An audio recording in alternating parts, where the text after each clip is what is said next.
Halo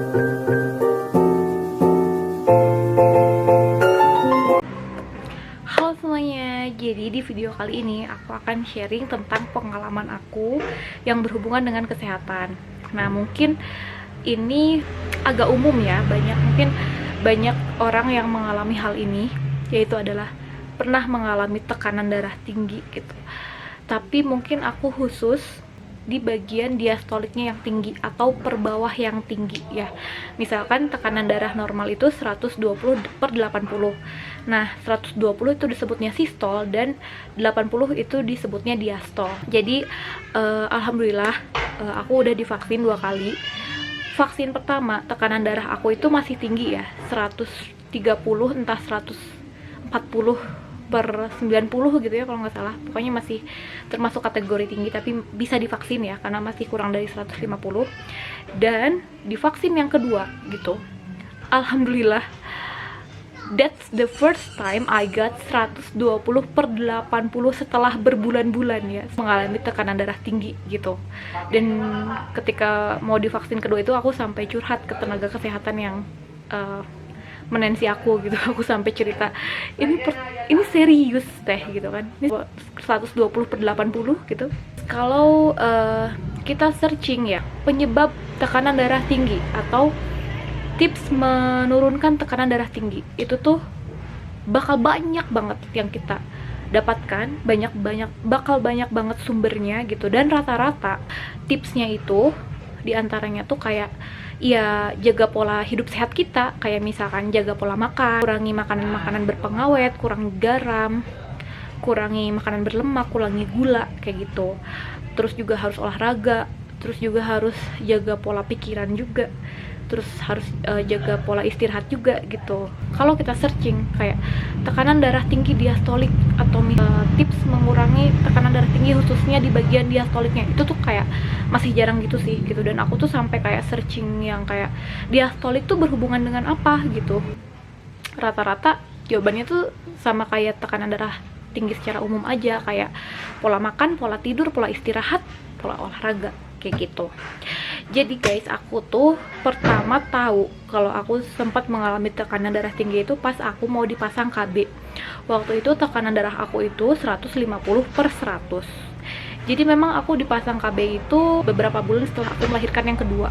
Itu artinya aku masih dalam proses adaptasi sebagai seorang ibu dengan 2 bayi gitu kan. Dimana anak pertama aku juga masih kategori bayi ya gitu. Dan memang aku ya kurang tidur gitu kan. Terus juga makan juga yang praktis-praktis aja. Terus juga waktu itu yang aku rasain, aku sering pusing dan berat kepala, khususnya di bagian kepala belakang gitu. Cuman ya waktu itu ya udahlah, wajar toh itu juga aku kurang tidur kan. Terus juga aku lagi agak banyak pikiran juga sih, agak overthinking ya gitu. Jadi dan aku baper juga gitu, gampang emosian gitu kan. Hal-hal kecil dipikirin, hal-hal kecil jadi masalah, gampang ngambek, gampang marah. Yang bikin aku mulai aware gitu kan terhadap apa yang aku alami. Jadi waktu itu aku cerita ke ayah aku tekanan darah aku berapa itu. Aku bilang 150/100 dan ayah aku yang mulai kayak, hah? Diastolnya tinggi ya, 150/100, bawahnya tinggi gitu kan. Dan ayah aku tuh mulai kayak kasih tahu gitu kan bahwa tekanan darah tinggi itu yang harus kita agak kasih perhatian lebih, yaitu yang diastolnya tinggi gitu. Apalagi khususnya kalau di atas 90 atau bahkan di atas 100, itu harus agak kita aware gitu. Kalau misalkan tekanan darah atasnya ya, sistolnya itu 130/140, itu masih kayak oh wajar, mungkin kecapean atau mungkin faktor usia gitu. Tapi kalau misalkan diastoliknya yang tinggi, itu kayak wah ada apa nih gitu kata ayah. Dan ayah tuh mulai kayak, wah ini teteh nih harus evaluasi nih gitu kesehatannya. Dan juga waktu itu aku sempat baca status teman aku, dia mengalami tekanan darah tinggi. Terus aku tanya dia tekanan darah tingginya berapa. Sistolnya memang tinggi 150, tapi per bawahnya itu 90. Terus dia tanya balik ke aku berapa. aku bilang 150/100, aku sempat mengalami segitu gitu, kata aku. Dia juga kaget, hah kok bawahnya tinggi banget, kata dia gitu. Nah, berdasarkan penjelasan dari ayah aku dan temen aku itu, mulailah dari situ aku aware ya, khususnya ayah aku itu kan orangnya concern banget terhadap olahraga dan kesehatan ya. Jadi, dan ayah aku tuh kalau berbicara ya biasanya sesuai berdasarkan penelusuran yang ilmiah, nggak cuman sekedar mitos atau gosip gitu. Jadi aku lumayan aware sih setelah ayah aku ngasih tahu itu, temen aku juga ngasih tahu kayak gitu. Jadi dari situ aku mulai searching gitu, dan dia mulai berupaya untuk menurunkan tekanan darah aku. Nah, seperti yang aku bilang tadi, kalau kita searching tekanan darah tinggi khususnya diastol itu kan masih jarang ya sumber yang mengkhususkan terhadap diastolnya. Tapi ya paling rata-rata jawabannya tekanan darah tinggi secara umum aja gitu kan, kayak jaga pola makan, jaga pola istirahat, olahraga dan sebagainya gitu, jaga pikiran juga gitu, jangan sampai emosian kayak gitu. Terus tapi aku sempet nih dapet kayak satu sumber gitu, dan dia kayak mention kata diastol, dan jawabannya adalah kalau kita mau menurunkan tekanan darah, khususnya kalau tekanan darahnya diastolnya yang tinggi, ya maka upaya-upaya yang harus kita lakukan menurunkan si tekanan darah tingginya itu gitu, kayak tips-tips umum yang tadi disebutkan gitu kan. Ya memang sih kalau misalkan secara matematis kayak gitu ya gitu, kalau mau menurunkan tekanan darah diastol ya kita turunkan dulu tekanan darah secara umumnya, nanti juga si diastolnya juga mengikuti turun gitu kan. Ya secara matematis seperti itu kan gitu. Aku juga sempet tanya ke temen aku yang dokter, dan temen aku yang dokter juga ngasih tips-tipsnya ya yang kayak tadi sih, pola hidup sehat gitu, tapi khususnya dia mengkhususkan ke makanan gitu. Pokoknya jangan makan makanan yang berpengawet, jangan makan makanan yang bernatrium gitu. Tapi memang aku akui karena waktu itu waktunya tersita banyak ya untuk menyusui 2 bayi, jadi aku memang cari makanan yang praktisnya gitu. Udah mah memang nggak sempet masak gitu kan, jadi aku tuh senangnya yang praktis-praktis kayak nugget, sosis. Terus aku juga sering banget makan mie gitu kan, udah mah memang praktis, dan juga biar ASI banyak kan aku harus makan yang enak-enak ya, dan aku memang pecinta mie juga. Dan aku juga sering minum kopi gitu karena kurang tidur, tapi aku dituntut untuk tetap fresh untuk mengasuh para bayi, jadi aku memang sering didoping oleh kopi. So, aku juga sempat tanya ke tetangga aku yang kebetulan perawat. Jadi karena aku punya tetangga sebelah rumah yang perawat, aku juga dari situ selalu kontrol tekanan darah sih, karena beliau kan punya alatnya gitu ya. Jadi aku ikut tensi beberapa hari sekali sambil tanya-tanya tipsnya. Beliau juga ya kasih taunya gitu, paling jaga makanan gitu kan. Terus juga kayaknya memang karena kurang tidur gitu, tapi kalau bisa sebisa mungkin curi-curi waktu untuk istirahat, katanya tuh gitu. Nah, karena aku keseringan bolak-balik ke tetangga untuk ngecek darah dan konsultasi, akhirnya aku juga berupaya untuk beli alat tensi sendiri gitu. Dan dari situ juga aku mulai sih berikhtiar untuk menurunkan tekanan darah.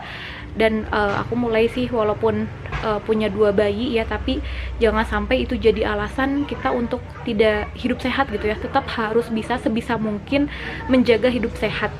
Nah, jadi ikhtiar yang aku lakukan ya dimulai dari kebiasaan sehat sejak pagi ya, kayak misalkan bangun pagi, kalau lagi sholat ya sebisa mungkin sholat subuh tepat waktu ya, harus bangun subuh. Terus juga memulai hari dengan air hangat, lalu juga sarapan buah, lalu juga olahraga ya. Dan aku ada treadmill, jadi aku mulai sebisa mungkin kalau kedua anak aku belum bangun, aku treadmill dulu gitu beberapa menit. Aku juga mulai sih dari sana ngecek tensi rutin, walaupun belum menurun signifikan, tapi alhamdulillah nggak 150/100 banget gitu sejak aku mulai usaha olahraga gitu. Dan aku juga mulai mengurangi mie sama kopi, juga curi-curi waktu istirahat ya. Dari sana aku mulai nih berkurang, walaupun nggak signifikan ya, berkurangnya tuh cuman jadi kayak 140/90 atau 130/90 gitu, sampai akhirnya jadi aku tuh kan pas awal-awal melahirkan yang kedua itu kan, setelah selesai cuti alhamdulillah, jadi cuti aku sama orang tua aku nih, tapi selesai cuti aku dapat full WFH alhamdulillah, tapi aku udah pindah ke Bandung. Suami aku itu sibuk banget. Nah ini entah aku apa yang aku alami bisa dikategorikan baby blues atau gimana ya, aku nggak tahu. Tapi memang semenjak aku pindah ke Bandung bersama suami aku, itu aku memang gampang stres gitu. Mungkin karena pas di rumah orang tua ada adik aku, ada mama aku yang juga ngajar daring, jadi lebih banyak waktu sama keluarga ya, dan juga mendapatkan banyak bantuan gitu. Nah kalau pas aku pindah ke Bandung, memang sih ada yang bantu ya, budenya suami aku di rumah, tapi suami aku itu super sibuk banget gitu kan, pulang malam, terus jarang ngajak ngobrol. Pokoknya ini ya, aku tuh dari sana gampang emosi banget lah. Hal-hal kecil tuh aku gampang marah, gampang cemburu, gampang ngamuk. Pokoknya kayak gitulah ya yang aku alami gitu. Nah, terus aku juga karena rutin di tensi aku belum mencapai normal, semakin jarang kontrol, semakin ya udahlah, aku takutnya sering dikontrol juga malah nambah stres gitu kan. Di awal tahun 2021 ini gitu, aku yang tadinya full WFH, sekarang tuh aku mulai masuk kantor ya. Paling nggak aku tuh masuk kantor tuh seminggu sekali aku ke kantor, dan aku mulai dapat tugas atau tanggung jawab kantor yang lumayan berat gitu. Jadi tahun sebelumnya tuh aku full WFH ya, dan kerjaan aku tuh cuman kayak ikut Zoom gitu, itu juga ya cuman nyimak doang gitu. Nah tahun sekarang itu tanggung jawab aku lumayan berat gitu ya, dan kayak sekarang tuh harus mulai mempersiapkan rapat sendiri, harus memimpin rapat sendiri, harus jadi moderator rapat sendiri gitu. Awalnya sih aku agak pesimis ya, jadi kayak aduh, di rumah aja ngurus 2 bayi itu udah lumayan susah ngatur waktunya gitu, ditambah aku sekarang harus nyiapin rapat dan sebagainya, dan jadi moderator, dimana jadi moderator tuh harus konsen selama rapat gitu ya. Tapi ya bismillah gitu. Nah sejak itu ya, sejak aku dapat tanggung jawab yang berat itu gitu, dan ketika aku mempersiapkan rapat, aku memimpin rapat, selesai rapatnya itu masya Allah gitu ya, itu bener-bener asi booster banget ya. Selesai rapat, rasa plong yang susah dijelaskan oleh kata-kata itu kayak asi aku terisi banyak lagi gitu kan. Pokoknya dari sana tuh mungkin mulai ya aku pikiran teralihkan, yang tadinya aku emosian sama suami, terus kayak tujuan besar aku tuh gimana supaya dapat perhatian suami yang besar, atau gimana biar suami menyimak curhatan kita baik-baik. Sekarang tuh udah mulai nih, karena aku dapat pekerjaan yang lumayan butuh tanggung jawab besar ya, mulai ini aku nggak mikirin kayak gitu-gitu. Jadi sekarang ya bagaimana aku bisa manage waktu antara keluarga dan pekerjaan gitu. Keluarga tetap terperhatikan gitu, kerjaan juga tetap aku bisa bertanggung jawab di sana. Dan alhamdulillah dari sana mungkin pola pikiran aku dan pola emosi aku mulai lebih stabil ya gitu, walaupun memang stres gitu kan, stres kadang kerjaan deadline dan sebagainya belum selesai kayak gitu-gitu, tapi lebih positif lah ya gitu. Kalau kerjaan kan kita sibuk, tapi memang setelah selesai ya udah alhamdulillah kita mendapatkan kepuasan yang tidak terhingga gitu ya. Aduh alhamdulillah rapat selesai berjalan lancar, audiens aktif misalkan, itu kepuasannya tidak terhingga ya, masya Allah alhamdulillah gitu. Tapi kalau misalkan sebelumnya pas aku belum dapat kerjaan berat kan, mikirnya tuh kayak kurang puas gitu kan, dan akhirnya kayak susah bersyukur gitu. Ih suami aku nggak ngedengerin aku terus gitu, suami aku ke teman-temannya ada waktu, ke istri sendiri nggak ada puasnya gitu, terus gitu kan. Nah akhirnya setelah itu gitu kan, aku mulai kayak pikiran aku dan emosi aku mulai terjaga gitu ya. Terus sempet sih aku terlintas pikiran kayak kayaknya nih kalau aku ditensi lagi bisa nih dapat tensi normal. Aku sempet terpikir kayak gitu, dan ternyata alhamdulillah masya Allah ketika aku mau divaksin kedua aku dapat 120/80, alhamdulillah masya Allah gitu ya. Sampai aku make sure lagi ke teteh-teteh yang nensi aku, dan aku sempat curhat sedikit ke teteh-teteh yang nensi aku gitu ya. Jadi mungkin tips aku itu kali ya. Jadi mungkin titik yang bikin tensi aku normal kembali ya pola pikiran dan emosi aku itu gitu. Mungkin selama ini kalau kita dikasih kerjaan berat, awalnya pasti kita ngeluh ya, aduh banyak kerjaan nih, aduh stres sama kerjaan. Tapi sebenarnya mungkin itu hikmah dari Allah gitu ya. itulah positifnya bagi kita gitu, supaya pikiran kita itu ya lebih positif gitu, dan nggak mikirkan hal-hal yang nggak penting dan nggak akan ada puasnya kayak gitu. Dan sampai sekarang pun akhirnya aku lebih ke make it easy aja gitu kan. Mungkin suami aku juga kalau udah kecanduan gadget susah lepas gitu, dan memang mungkin pekerjaannya juga nggak bisa lepas dari gadget ya, harus komunikasi, koordinasi dan sebagainya. Jadi dulu itu ya, atau pas aku masih tensi aku tinggi, jadi kalau aku berhadapan nih sama suami aku, terus anak-anak udah tidur, aku pengennya ngobrol kan sama suami aku, itu quality time kayak gitu. Nah terus suami aku tuh masih main gadget dong. Dari situ aku marahnya tuh bisa sampai teriak, sampai ngelemparin barang, bisa sampai ngebanting HP-nya kayak gitu.